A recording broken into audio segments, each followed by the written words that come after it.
So, okay, welcome all to today's lecture. I am Yashwant Chavan and I'll teach you chemistry. थोड़े ही दिनों में doctor Praveen महाजन sir भी आपके सामने आने वाले हैं, वो भी आपके लेक्चर्स लेने वाले हैं। तो आज के लेक्चर में हम क्या लेने वाले हैं? पीरियोडिक टेबल का ट्रेंड वाला पार्ट अभी हमारा शुरू है और हम धीरे धीरे हर एक ट्रेंड को और ज्यादा मजबूत कर रहे हैं, हर एक ट्रेंड को बहुत डिटेल में सीख रहे हैं। ठीक है, जिन लोगों के ऐप में रजिस्ट्रेशन हो गए हैं उन लोगों ने वो स्टडी मटेरियल जो दिया है उसको भी आप पढ़ रहे हैं क्या? जल्दी बोलो फटाफट। जिन लोगों के ऐप में रजिस्ट्रेशन हो गए, ऐप में उनको स्टडी मटेरियल दिया है तो वो लोग स्टडी मटेरियल भी पढ़ लिया क्या आपने? हाँ, पढ़ लो बेटा। ऐप में आपको पीरियोडिक टेबल का जो एडवांस स्टडी मटेरियल है वो प्रोवाइड किया गया है और वो भी आपको इसके साथ साथ पढ़ना है। जो इलेक्ट्रोनेगेटिविटी कैलकुलेट करने का उस दिन किसी ने पूछा था मुझसे कि सर इलेक्ट्रोनेगेटिविटी कैसे कैलकुलेट करते हैं, तो उसका भी फॉर्मूला और उसके पूरे डिटेल्स उसमें दिए हैं, तो उसको भी आपको स्टडी करना है। ठीक है, अभी इसके बाद हम आगे जा रहे हैं। हमने अभी तक कौन कौन से ट्रेंड्स देखे हैं पीरियोडिक टेबल में? एटॉमिक साइज देखा है, आयोनिक साइज देखा है। आयोनिक साइज को बहुत परफेक्ट हमने बनाने की कोशिश की है। उसके साथ साथ electronegativity, electropositivity, metallic and non metallic character कल के लेक्चर में हमने खत्म किया। क्या ओपन नहीं हो रहा है सुयश?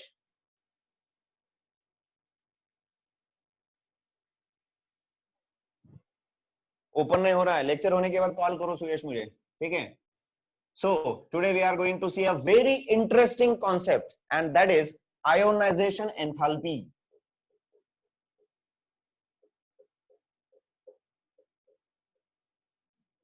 कौन सा चैप्टर स्टडी कर रहे हैं हम? पीरियोडिक टेबल, और उसमें सबसे इंपॉर्टेंट चीज हम देख रहे हैं आयोनाइजेशन एंथैल्पी। आपको मेरे साथ साथ इसको देखना है। सबसे पहले what is ionisation enthalpy? Ionisation enthalpy is the amount of energy, आपने साथ में लिख लेना है इसको, is the amount of energy required to remove or eject an electron from the valence shell of an atom. किसी भी एटम के वैलेंस शेल से इलेक्ट्रॉन निकालने के लिए जो लगती है एनर्जी, उसे आप कहते हैं उसकी आयोनाइजेशन एनर्जी। यानी ये न्यूक्लियस है, this is first shell, second shell, third shell. Okay, अब इसमें अगर आप देखेंगे फर्स्ट शेल में इलेक्ट्रॉन्स होते हैं 2, उसका कैपेसिटी 2 है। सेकंड शेल का कैपेसिटी कितना होता है? 8, 1 2 3 4 5 6, 1 2 3 4 5 6 7 और 8। लास्ट शेल में सपोज एक इलेक्ट्रॉन है, तो इस एक इलेक्ट्रॉन को यहां से, ये जो न्यूक्लियस है उस न्यूक्लियस का पॉजिटिव चार्ज और इलेक्ट्रॉन पे कौन सा चार्ज होता है? Negative charge. इनका जो फोर्स ऑफ अट्रैक्शन होता है, उस फोर्स ऑफ अट्रैक्शन को ओवरकम करने की और ओवरकम करके उस इलेक्ट्रॉन को यहां से निकालने वाली जो एनर्जी है उसे आप कहेंगे उसकी ionisation energy.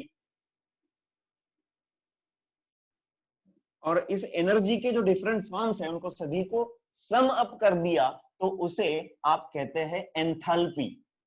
Actually this is the thermodynamic term. Thermodynamic यानी हीट की स्टडी जहां पर की जाती है, एनर्जी, डिफरेंट एनर्जीज के इंटर कन्वर्जन जिसमें स्टडी किए जाते हैं उसे कहते हैं थर्मोडायनामिक्स। और थर्मोडायनामिक्स को डिफरेंट एनर्जी फॉर्म्स जो होते हैं उन एनर्जी फॉर्म्स का एडिशन करने के बाद, और इसे आप जानते हैं H से, H का मतलब होता है enthalpy. H is equal to U plus P delta V, U plus PV, ऐसे बोलेंगे। क्या है ये? U का मतलब होता है उस सब्सटेंस की internal energy, pressure, volume, type of work done वो जितना करता है उससे एसोसिएटेड जो एनर्जी होती है उसे आप कहते हैं एंथैल्पी। अब इतना बड़ा फॉर्मूला आप ध्यान में अभी मत रखो, बिकॉज थर्मोडायनामिक्स जब आएगा उसको हम स्टडी करेंगे। बेटा थर्मोडायनामिक्स में एंथैल्पी जो होती है उसको हम डिनोट करते हैं H से, और एंथैल्पी को हम डायरेक्टली अभी फिलहाल 11th स्टैंडर्ड में अभी हम एनर्जी ही बोलेंगे, that is called as ionisation energy. Okay, Kamesh ने अभी ज्वाइन किया है। आयोनाइजेशन एंथैल्पी या आयोनाइजेशन एनर्जी क्या है? ये ionisation enthalpy, it is the amount of energy required to remove an electron from the valence shell of an atom, या जो वैलेंस शेल में इलेक्ट्रॉन है as compare to inner electrons, ये थोड़ा लूजली बाउंडेड इलेक्ट्रॉन है कि नहीं बेटा? ये यहां पर अगर देखेंगे तो इनर इलेक्ट्रॉन ज्यादा टाइटली बाउंडेड है न्यूक्लियस के साथ, तो आउटर मोस्ट शेल में जो इलेक्ट्रॉन होता है उसे निकालने के लिए जो एनर्जी लगती है, तो जितनी अमाउंट ऑफ एनर्जी लगेगी उसे आप क्या कहेंगे? उसकी आयोनाइजेशन एंथैल्पी या आयोनाइजेशन एनर्जी। अब ये अलग अलग एटम्स में अलग अलग होनी चाहिए, बिकॉज अलग अलग एटम्स में उसके नंबर ऑफ प्रोटॉन्स और नंबर ऑफ इलेक्ट्रॉन्स पे वो डिपेंड होनी चाहिए, है कि नहीं? नंबर ऑफ इलेक्ट्रॉन्स पे डिपेंड होनी चाहिए। तो आयोनाइजेशन एनर्जी हम कैसे निकाल सकते हैं या कैसे उसका ट्रेंड बना सकते हैं? फॉर एग्जाम्पल कोई एलिमेंट है M, उसमें से एक इलेक्ट्रॉन निकाल दिया तो कन्वर्ट हो जाएगा M प्लस में, और यहां पर हम लिखेंगे एक इलेक्ट्रॉन, ठीक है? यहां पर लिखेंगे एक इलेक्ट्रॉन। अब यहां पर देखिए ये एटम था, इसमें से एक इलेक्ट्रॉन निकल गया तो ये इनर शेल में चला गया, यानी इसका साइज क्या हो गया? डिक्रीज हो गया। आयोनाइजेशन, आयोनिक साइज भी देखा था आपने। तो आयोनाइजेशन एनर्जी का ट्रेंड कैसे होना चाहिए कि जितना स्मॉल एटम रहेगा, है ना, जितना स्मॉल एटम रहेगा उसकी आयोनाइजेशन एनर्जी उतनी ज्यादा रहेगी। जितना स्मॉलर एटम रहेगा उतनी उसकी आयोनाइजेशन एनर्जी ज्यादा, बिकॉज उसके फोर्सेस ऑफ अट्रैक्शन क्या रहेंगे? ज्यादा रहेंगे। और जितना एटम बिगर हो जाएगा, यानी न्यूक्लियस से इलेक्ट्रॉन दूर चला जाएगा, इस न्यूक्लियस से इलेक्ट्रॉन दूर है, उतनी न्यूक्लियस की और इलेक्ट्रॉन की जो अट्रैक्शन एनर्जी है वो क्या हो रही है? कम हो रही है। यानी इस इलेक्ट्रॉन को आप इजीली निकाल सकते हैं। यानी एटॉमिक साइज पे भी अगर आप देखेंगे तो इसका ट्रेंड आप बना सकते हैं कि इस इलेक्ट्रॉन को निकालने के लिए मोर अमाउंट ऑफ एनर्जी आपको प्रोवाइड करनी पड़ेगी, और इस इलेक्ट्रॉन को निकालने के लिए लेस अमाउंट ऑफ एनर्जी आपको प्रोवाइड करनी पड़ेगी। तो बेटा एक सिंपल सी चीज है, इसके काफी फैक्टर्स होते हैं जिन फैक्टर्स पे ये आयोनाइजेशन एनर्जी डिपेंड होता है। कौन कौन से फैक्टर्स है उसको हम धीरे धीरे स्टडी करने वाले हैं इसी में। तो स्मॉलर एटम, तो एटॉमिक साइज ऐसे लिखेंगे आयोनाइजेशन एनर्जी, हाँ शॉर्ट फॉर्म अगर लिख दिया तो क्या बन जाता है इसका? I. What is that? Ionisation energy, I. It is, size को क्या होता है? जितना स्मॉलर एटम उतनी आयोनाइजेशन एनर्जी ज्यादा, स्मॉलर एटम की ज्यादा, यानी it is inversely proportional to atomic size. क्या ना ऐसे, क्या ना ऐसे, जितनी एटॉमिक साइज कम उतनी आयोनाइजेशन एंथैल्पी ज्यादा। उसके साथ साथ और क्या बोल सकते हैं? It is inversely proportional to, जितनी एटॉमिक साइज कम उतनी इलेक्ट्रोनिगेटिविटी ज्यादा होनी चाहिए। तो आयोनाइजेशन एनर्जी, जितना एटम इलेक्ट्रोनिगेटिव रहेगा, जितना कोई एटम इलेक्ट्रोनिगेटिव रहेगा, इलेक्ट्रोनिगेटिव, उतनी उसकी आयोनाइजेशन एंथैल्पी ज्यादा रहेगी। और बाकी करस्पॉन्डिंग ट्रेंड हम इससे निकाल सकते हैं। Ionisation energy is inversely proportional to atomic size and directly proportional to electronegativity. कल ही देखा हमने, इलेक्ट्रोनिगेटिविटी इज व्हाट? इलेक्ट्रॉन को अट्रैक्ट करने का पावर, है ना, इलेक्ट्रॉन को पुल करने का पावर। बॉन्डेड एटम्स है, कोवैलेंट बॉन्ड है, उसमें से जो जितना जल्दी या जितना फास्ट इलेक्ट्रॉन को खींचेगा, जितना ज्यादा इलेक्ट्रॉन को खींचेगा, उतनी उसकी इलेक्ट्रोनिगेटिविटी ज्यादा। तो उसकी आयोनाइजेशन एंथैल्पी भी क्या रहनी चाहिए? ज्यादा रहनी चाहिए। जितना स्मॉल एटम रहेगा, यस वेरी गुड, जितना स्मॉल एटम रहेगा, जितना स्मॉल एटम रहेगा उसकी आयोनाइजेशन एंथैल्पी उतनी ज्यादा होनी चाहिए। और जितना स्मॉल है उतनी उसकी इलेक्ट्रोनिगेटिविटी क्या होती है? ज्यादा होती है। यानी एटॉमिक साइज को ये दोनों भी क्या है? इनवर्सली प्रोपोर्शनल है। अब हम ट्रेंड लिखने की कोशिश करेंगे, तो बेटा ट्रेंड क्या होगा इसका? हाँ, इसको धीरे धीरे इसको लिखना है क्या आपको? हाँ, इसको लिखना है, जल्दी लिख लो इसको फास्ट, ये सभी कॉपी कर लो, और जैसे ही होता है मुझे बोलो। देखिए एटॉमिक साइज जो है, atomic size top to bottom decrease हो रहा है, और ionisation enthalpy top to bottom, sorry atomic size increase होगा टॉप टू बॉटम, और ionisation enthalpy top to bottom ऐसे पढ़ेंगे तो ये डिक्रीज हो रहा है। और हमने ये दो ट्रेंड्स लिखे हैं, lithium, sodium, potassium, rubidium, caesium, और ये एक, यानी ग्रुप में top to bottom ionisation enthalpy decrease होता है, और पीरियड में, हाँ ये एक्सेप्शन में है, इसको निकाल दीजिए, पीरियड में ionization enthalpy increases as atomic size decreases as we go left to right in the periodic table। क्या हो रहा है?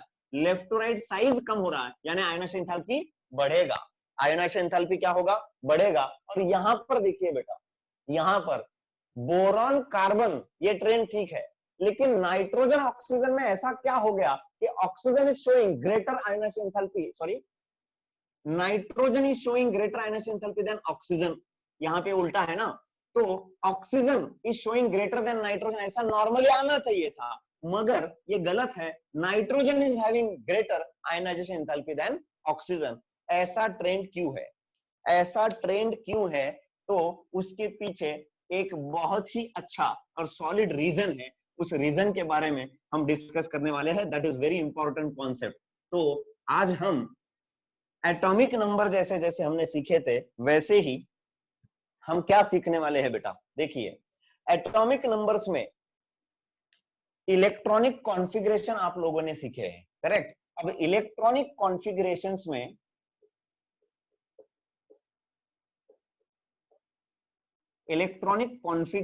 में मैं आपको एक नई चीज सिखाने जा रहा हूं, एक नई चीज सिखाने जा रहा हूं। देखिए बेटा, जो के शेल, एल, एम, एन ऐसे शेल्स होते हैं, दिस इज शेल,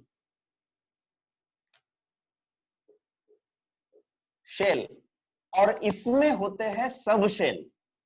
क्या होते हैं बेटा इसमें? सब शेल, यानी एटम का जो नॉर्मल स्ट्रक्चर हम लिखते हैं ऐसा। सो this is about writing shells only.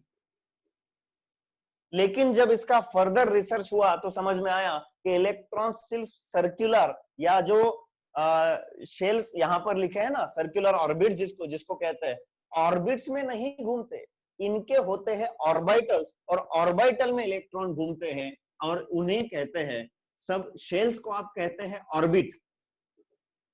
Orbit यानी शेल्स के अंदर होता है सबशेल, और सबशेल को हम कहते हैं ऑर्बिटल।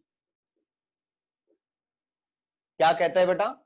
ऑर्बिटल। और ये जो ऑर्बिटल है हर शेल में अलग अलग तरह के होते हैं, यानी अगर के शेल लिया तो उसमें होता है एस ऑर्बिटल, एल लिया तो उसमें होता है s and p orbital, M s p d, और N s p d and f, और इसके आगे जितने भी आएंगे उन सभी में एसपीडीएफ एसपीडीएफ एसपीडीएफ ऐसे ऑर्बिटल्स रहेंगे।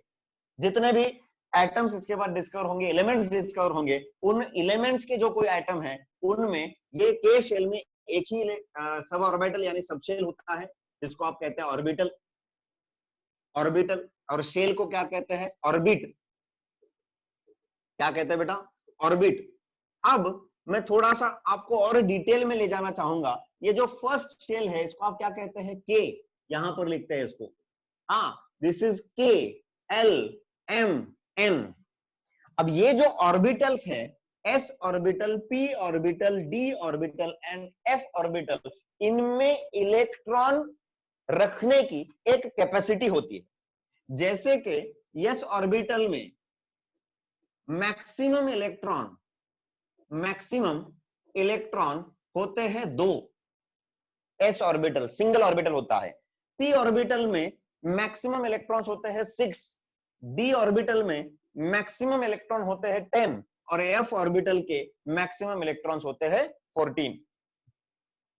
एस पी डी एफ में 2, 6, 10 एंड 14 इलेक्ट्रॉन्स। अब जिसके पास जितने ऑर्बिटल हैं उतनी उनकी कैपेसिटी उसके शेल की भी बनती जाएगी। तो एक सिंपल सी चीज है, अभी तक आपने याद रखा ऑक्टेट रूल, जिस किसी एलिमेंट का ऑक्टेट कंप्लीट हो जाता है वो स्टेबल होता है। क्यों होता है? उसका रीजन आपको इधर मिलेगा, रीजन यहां पर मिलेगा, बिकॉज जब तक ये 6 + 2 8 नहीं हो जाते तब तक वो एलिमेंट स्टेबल नहीं होता, आउटर ऑर्बिटल में उसके 8 इलेक्ट्रॉन्स नहीं आते। तो देखिए यहां पर जो फर्स्ट शेल है वो कौन है? के, second L, third and fourth. इसमें के शेल में यस ऑर्बिटल है तो इसको भी नंबर क्या देंगे? 1s। इसे क्या देंगे? 2s, 2p, बिकॉज ये दोनों भी सेकंड शेल में है। थर्ड को क्या देंगे? 3s, 3p and 3d।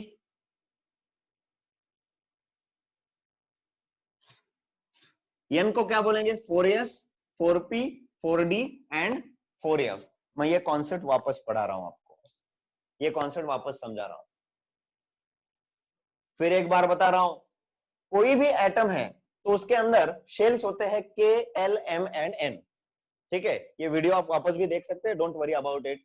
तो इन शेल्स में मैंने आज बताया कि शेल्स में जो इलेक्ट्रॉन होते हैं वो एक्चुअली शेल्स में नहीं होते, वो कहां होते हैं, सब शेल्स यानी ऑर्बिटल्स में होते हैं। और ऐसे एटम में कौन कौन से ऑर्बिटल एग्जिस्ट करते हैं, कौन कौन से ऑर्बिटल एग्जिस्ट करते हैं, S orbital, P orbital, D orbital and F orbital, ऐसे 4 ऑर्बिटल होते हैं। अब हर शेल में अकॉर्डिंग टू इट्स कैपेसिटी वहां पर डिफरेंट शेल्स अवेलेबल होते हैं। अब के शेल आपने देखा तो उसमें एस ऑर्बिटल होता है, एल देखा यानी सेकंड नंबर का तो उसमें एस एंड पी होता है, एम में एस पी डी होता है, एन में एस पी डी एफ ऐसे होते हैं। अब इसका के का नंबर 1 है बिकॉज ये फर्स्ट शेल है, तो इसके ऑर्बिटल को भी नंबर क्या देंगे, 1s। इसका नंबर 2 है तो इसके ऑर्बिटल को भी नंबर क्या देंगे, 2s 2p। एम के लिए क्या देंगे, 3s 3p 3d। एन के लिए क्या देंगे, 4s 4p 4d and 4f। इस तरह से हम उनको नंबर देते हैं। अब जब नाइट्रोजन का इलेक्ट्रॉनिक कॉन्फ़िगरेशन आप लिखते हैं, हाँ नाइट्रोजन, मैं दोनों का ही कंपैरिजन लेने वाला हूं बिकॉज इलेक्ट्रॉनिक कॉन्फ़िगरेशन में ज्यादा डिटेल्स में मैं एटॉमिक स्ट्रक्चर में जाने वाला हूं। ओके, तो इनमें इलेक्ट्रॉन जब भरते हैं, इलेक्ट्रॉन जब भरते हैं तो देखिए नाइट्रोजन एटॉमिक नंबर 7, तो के एल एम ऐसे इलेक्ट्रॉनिक कॉन्फ़िगरेशन लिखते हैं आप। 7 इलेक्ट्रॉन्स है तो इसमें 2 बैठेंगे और इसमें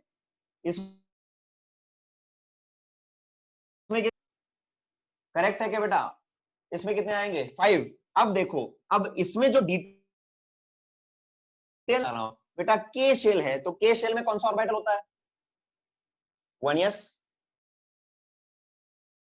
ऑर्बिटल। तो ये 2 इलेक्ट्रॉन कहां गए, 1s ऑर्बिटल, तो उसके ऊपर लिखो 1s2, दिख रहा है क्या, 1s2। अब एल में जो 5 इलेक्ट्रॉन है तो एल के अंदर s ऑर्बिटल और p ऑर्बिटल ऐसे 2 है, और s का कैपेसिटी कितना है, 2 इलेक्ट्रॉन्स का, तो इसके बाद 2s और उसके बाद आएगा 2p। 2s में बैठेंगे 2 से ज्यादा नहीं बैठ सकते, तो उसके अगले ऑर्बिटल में गए, कितने बचे, 3। कितने बचे, 3। अभी क्लियर आ रहा है क्या वॉइस, सिद्धि अभी वॉइस क्लियर आ रहा है क्या बेटा, बोलो जल्दी। हाँ माधुरी अभी आ रहा है क्या clear, can you hear me properly everyone, okay okay. हाँ तो अभी वापस एक बार बताता हूं, नाइट्रोजन का एटॉमिक नंबर होता है 7। 7 में Kl का इलेक्ट्रॉनिक कॉन्फ़िगरेशन अगर भरेंगे आप तो 2 और 5 ऐसे 2 इलेक्ट्रॉन्स ऑर्बिटल्स आपको भरने पड़ेंगे, कौन से शेल्स। अब K के अंदर होता है S और L के अंदर होता है S एंड P। तो देखो K, पहला K लिख दिया और दूसरा ये K है और ये L है। K में 2 इलेक्ट्रॉन है तो वो कहां बैठेंगे, S ऑर्बिटल में। L में 5 इलेक्ट्रॉन है, L में कितने हैं, 5, तो 5 इलेक्ट्रॉन में पहले 2s और बाद में भरता है 2p। s की कैपेसिटी कितनी है, 2 इलेक्ट्रॉन की, उसमें 2 इलेक्ट्रॉन लिख दिए, और p की कैपेसिटी कितनी है, 3 इलेक्ट्रॉन्स, 6 इलेक्ट्रॉन्स की। लेकिन यहाँ पर 2 और 2 4 हो गए, तो बचे कितने, 7 के लिए बचेंगे 3, तो 3 यहाँ पर डाल दिए, यानी इलेक्ट्रॉनिक कॉन्फ़िगरेशन ऑफ नाइट्रोजन क्या हुआ, सो this is modified electronic configuration, isn't it. कुछ नया सीखने को मिला क्या, कि अभी तक हम इलेक्ट्रॉनिक कॉन्फ़िगरेशन कैसे लिखते थे, शेल का इलेक्ट्रॉनिक कॉन्फ़िगरेशन लिखते थे। आज हम किसका इलेक्ट्रॉनिक कॉन्फ़िगरेशन लिख रहे हैं, ऑर्बिटल का।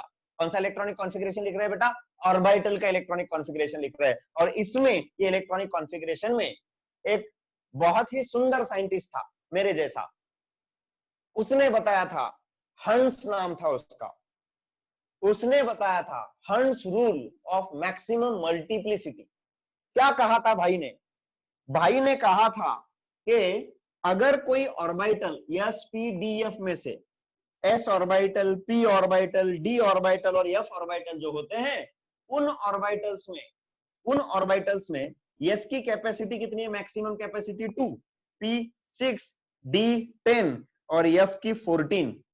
तो ये फुल कैपेसिटी है उस ऑर्बिटल की, इसमें तो वो स्टेबल रहेगा ही, इसे कहते हैं फुलफिल्ड, इसमें तो वो स्टेबल रहेगा ही। इसके साथ साथ यही ऑर्बिटल्स हाफ फील्ड में भी स्टेबल होते हैं। हाफ फील्ड, हंड्स रूल इसे कहा जाता है बेटा, हंड्स रूल। हाँ, आप टाइपिंग में ध्यान मत दो, आप मैं जो पढ़ा रहा हूं ना उस पर ध्यान दो, बाकी क्वेश्चन से तो मैं बाद में डिस्कस करता हूं। तो कोई भी ऑर्बिटल की जो मैक्सिमम कैपेसिटी होती है उतने इलेक्ट्रॉन्स अगर आ गए तो उसे आप कहेंगे फुलफिल्ड इलेक्ट्रॉनिक कॉन्फ़िगरेशन। और उसके हाफ 1, 3, 5 एंड 7, अगर यस ऑर्बिटल में एक इलेक्ट्रॉन आ गया तो उसको कहेंगे हाफ फील्ड। पी में 3 आ गए तो हाफ फील्ड, 6 के आधे, 10 के आधे 5 हाफ फील्ड, 14 के आधे 7 हाफ फील्ड।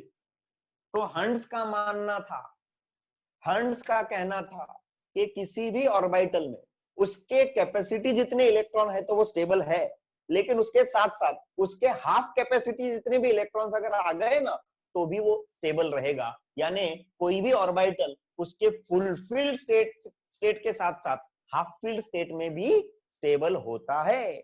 और नाइट्रोजन में वही हो रहा है। नाइट्रोजन के पी ऑर्बिटल में, ये पहले तो भरे हुए इनको छोड़ दो, लास्ट का देखो, लास्ट का इलेक्ट्रॉन कहां भरा, यहां पर। तो पी ऑर्बिटल में कितने इलेक्ट्रॉन आ रहे हैं, 3। 3 इलेक्ट्रॉन का मतलब, 3 इलेक्ट्रॉन्स का मतलब वो क्या हो गया, हाफ फील्ड, यानी वो ऑर्बिटल स्टेबल हो गया। वो ऑर्बिटल क्या हो गया, स्टेबल हो गया। अब हम ऑक्सीजन का देखेंगे। ऑक्सीजन का एटॉमिक नंबर कितना है, 8। अब 8 में इलेक्ट्रॉन कैसे भरेंगे, के में होते हैं 2 और यल में कितने आएंगे, 6। यल में कितने आएंगे बेटा, 6। अभी देखो, हाँ अभी देखो, 1s में 2, 2s में 2 और 2p में कितने आएंगे, 4। हाँ ध्यान दो, 2p में कितने आएंगे, 4। अभी देखो, इसके p में 3 इलेक्ट्रॉन थे तो यह ज्यादा स्टेबल हो गया। इसके p में कितने गए, हाफ फील्ड के आगे एक इलेक्ट्रॉन चला गया। तो मैंने कहा कि p ऑर्बिटल फुलफिल्ड यानी 6 इलेक्ट्रॉन है तो ज्यादा स्टेबल है, और 3 इलेक्ट्रॉन है तो भी स्टेबल है।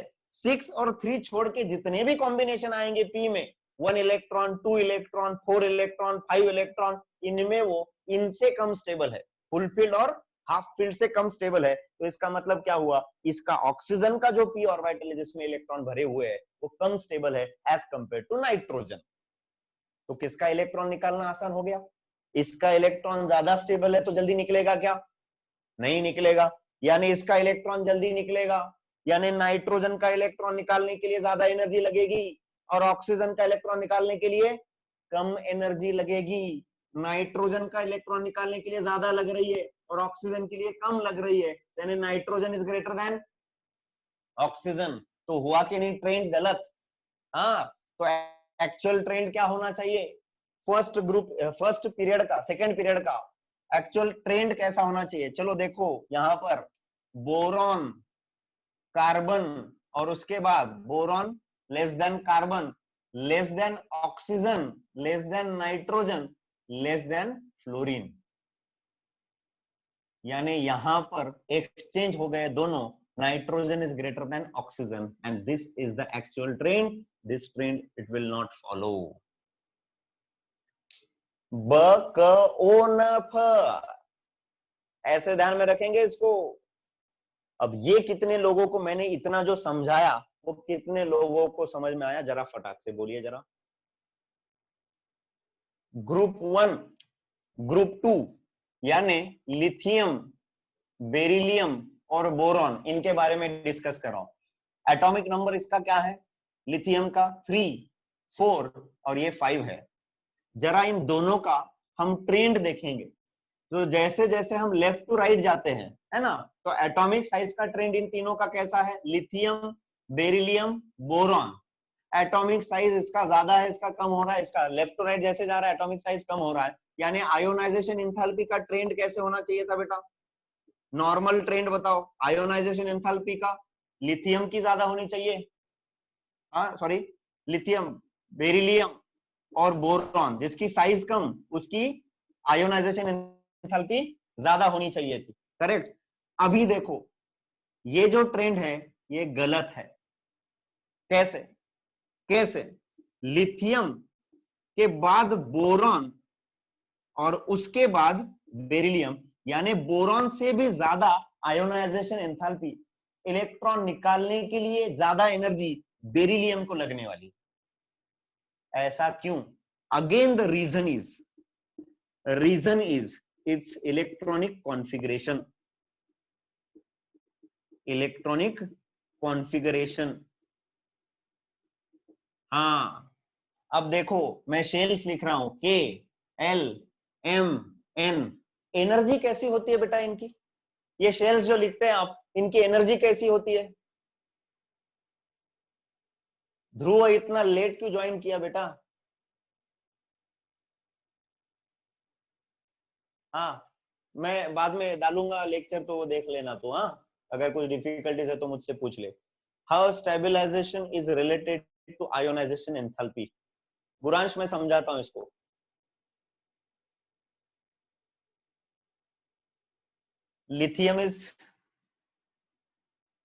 लिथियम ग्रेटर है साइज में। इसके वैलेंस शेल में 1 इलेक्ट्रॉन है, इसके वैलेंस शेल में 2 इलेक्ट्रॉन है, इसके वैलेंस शेल में 3 इलेक्ट्रॉन है। ये इलेक्ट्रॉन जल्दी निकलेगा, इसकी साइज ज्यादा है। इसकी साइज, एटॉमिक साइज क्या है? ग्रेटर है। जिसकी साइज ज्यादा उसके आयोनाइजेशन एंथैल्पी कम। कम जिसकी साइज कम उसके आयोनाइजेशन एंथैल्पी ज्यादा।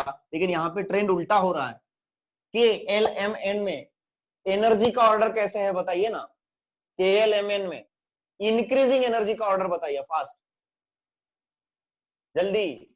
इंक्रीजिंग एनर्जी का कैसे होगा? यस यस बोलो।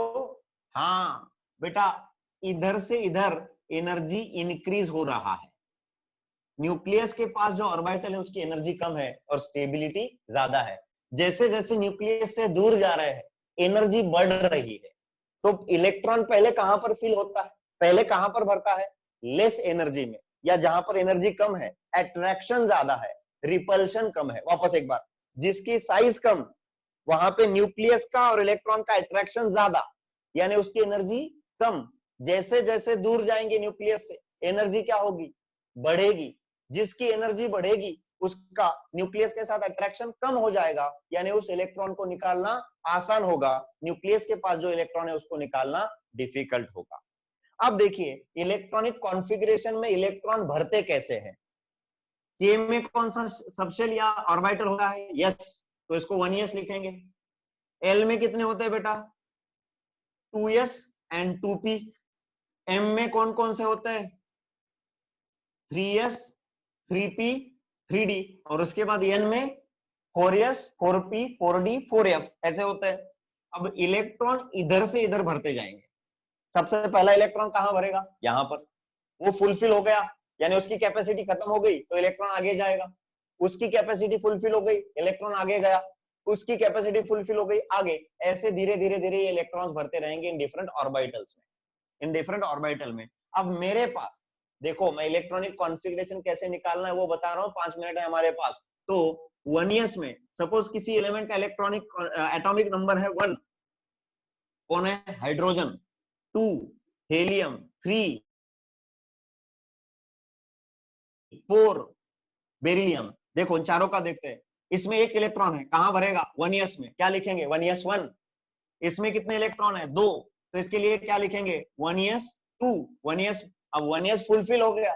अभी अगर तीसरा इलेक्ट्रॉन आ गया तो उसको कहां जाना पड़ेगा? 2s में जाना पड़ेगा। तो 1s भर चुका है, इसमें 2 इलेक्ट्रॉन है। लिथियम का एटॉमिक नंबर कितना है? 3। 3 में से 2 इलेक्ट्रॉन पहले s में भर जाएंगे, और उसके बाद एक इलेक्ट्रॉन कहां पर भरेगा? 2s में, और इसका इलेक्ट्रॉनिक कॉन्फ़िगरेशन क्या हो जाएगा? 1s2 2s1 1s2 2s1। और फिर बेरिलियम का देखिए एटॉमिक नंबर 4 है, तो पहले 2 इलेक्ट्रॉन यहां पर जाएंगे और फिर उसके बाद जो 2 इलेक्ट्रॉन है वो आगे के ऑर्बिटल में जाएंगे, बिकॉज उसका कैपेसिटी 2 ही है। ये फुलफिल होने के बाद इलेक्ट्रॉन आगे जाते हैं, तो इसको लिखेंगे 1s2 2s2। हाँ चेतन, मैं वापस समझा रहा हूं, थोड़ी देर में आ रहा हूं आपके पास।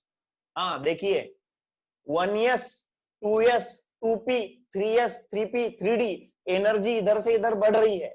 सबसे पहला इलेक्ट्रॉन कहां पर आएगा? लोअर एनर्जी में आएगा, करेक्ट। उसके बाद का इलेक्ट्रॉन इधर जाएगा, इसकी कैपेसिटी फुलफिल हो गई तो इलेक्ट्रॉन कहां जाता है, अगले एनर्जी लेवल में जाता है, यानी पहले लोअर एनर्जी में भरेगा, फिर थोड़ा हायर जाएगा, फिर थोड़ा हायर जाएगा, फिर थोड़ा हायर जाएगा, यानी जैसे जैसे कैपेसिटी फुलफिल होगा इलेक्ट्रॉन्स हायर हायर एनर्जी में चले जाएंगे, भरते रहेंगे। ठीक है, तो हाइड्रोजन का एटॉमिक नंबर 1 है तो पहला इलेक्ट्रॉन यहां पर भरेगा, हीलियम का एटॉमिक नंबर 2 है तो दूसरा इलेक्ट्रॉन, उसकी कैपेसिटी अभी भरी नहीं है गैस की, तो 2 इलेक्ट्रॉन बैठते हैं उसमें, सेकंड इलेक्ट्रॉन वहीं पे आ जाएगा। लिथियम के 3 इलेक्ट्रॉन्स है, पहले ऑर्बिटल में 2 भर गए, अब एक इलेक्ट्रॉन अभी भी बाकी है, वो कहां जाएगा, अगले एनर्जी लेवल में जाएगा, किसके पास, 2s के पास। तो इसका इलेक्ट्रॉनिक कॉन्फ़िगरेशन 3 इलेक्ट्रॉन्स के लिए क्या हो गया, 1s2 2s1। ठीक है, अब बेरिलियम के लिए क्या हो गया, 1s2 2s2, करेक्ट।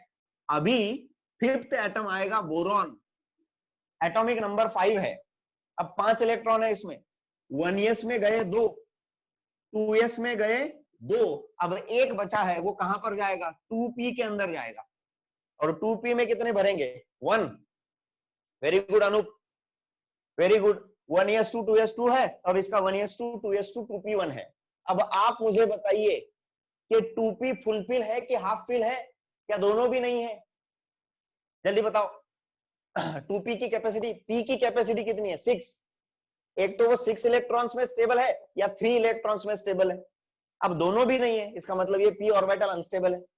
और s ऑर्बिटल में देखिए ये फुलफिल में होते हैं 2 इलेक्ट्रॉन्स और यहाँ पे ऑलरेडी 2 इलेक्ट्रॉन्स है, यानी ये ज्यादा स्टेबल है कि नहीं, ज्यादा स्टेबल है कि नहीं। तो इसका मतलब क्या हुआ, बोरॉन का जो लास्ट इलेक्ट्रॉन है वो अनस्टेबल है और बेरिलियम का लास्ट इलेक्ट्रॉन क्या है, स्टेबल है। तो जिसका इलेक्ट्रॉन स्टेबल है उसको निकालने के लिए ज्यादा एनर्जी प्रोवाइड करनी पड़ेगी। इसका मतलब हुआ कि बेरिलियम का लास्ट इलेक्ट्रॉन निकालने के लिए जो एनर्जी लगेगी बोरॉन को उससे कम लगेगी। Beryllium is having higher ionization enthalpy than boron. देखिए ट्रेंड कैसे लिखा है, लिथियम, लिथियम के बाद बोरॉन, और सबसे ज्यादा एनर्जी किसको लग रही है, बेरिलियम को। So this is ionization energy. तो फर्स्ट ग्रुप एलिमेंट्स के लिए, first group element, first group element के लिए, ग्रुप 1 एलिमेंट्स के लिए, ग्रुप 2 के लिए और ग्रुप 13 के लिए, देखो group 1 element is having it will require less amount of energy.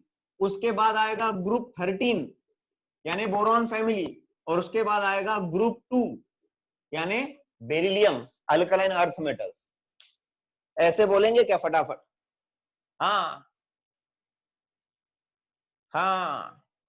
अब यहां पर ग्रुप 1, ग्रुप 13 और ग्रुप 2 ये जनरल ट्रेंड लिखो और यहां पे रुकेंगे। आयोनाइजेशन एंथैल्पी में और बहुत बहुत अच्छी चीजें लेके आने वाला हूं कल के लेक्चर में, और कल का लेक्चर रहेगा supreme lecture for ionisation enthalpy. और कल का लेक्चर जितने लोग करेंगे मैं प्रॉमिस करता हूं आयोनाइजेशन एंथैल्पी में आपका कभी मार्क नहीं जाएगा। और ये सबसे इंपॉर्टेंट कॉन्सेप्ट है केमिस्ट्री का, आयोनाइजेशन एंथैल्पी और इसके बाद आने वाला इलेक्ट्रॉन गेन एंथैल्पी।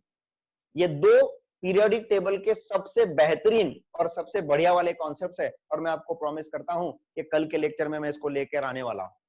ठीक है, सो तब तक के लिए थैंक यू वेरी मच।